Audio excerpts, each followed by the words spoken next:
Président, Mesdames les ministres, Monsieur le ministre, alors que le budget présenté initialement par Michel Barnier ramenait le déficit de la sécurité sociale à 16 milliards d'euros, nous parlons désormais d'un déficit supérieur à 23 milliards, voire même à plus de 28 milliards si le Parlement n'adopte pas le PLFSS. Il est donc urgent d'avoir dans notre Assemblée un esprit constructif, dans l'intérêt du pays.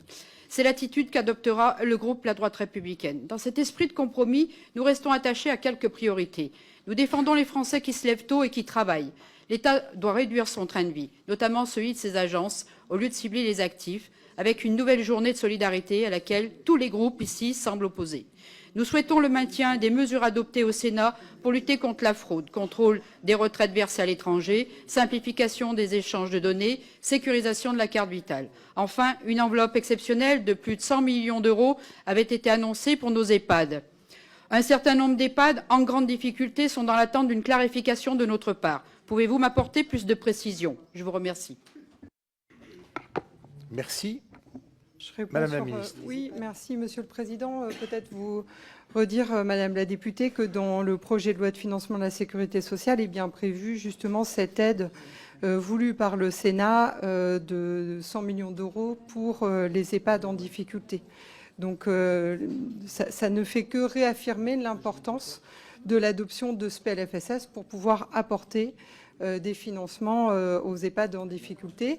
À cela s'ajoute aussi l'expérimentation que j'évoquais tout à l'heure de fusion des sections soins et dépendance qui s'accompagne de 200 millions d'euros supplémentaires et qui doit là aussi permettre aux EHPAD d'obtenir de meilleurs financements, une meilleure prise en charge de la dépendance et donc d'apporter un souffle qui est ô combien nécessaire dans la situation que connaissent nos EHPAD. Merci.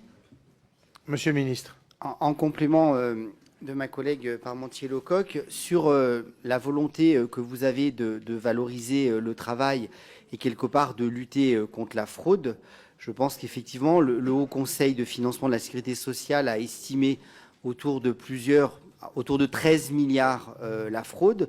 On a vraiment des marges de manœuvre pour améliorer la partie récoltée, puisqu'elle est autour de 500 millions d'euros.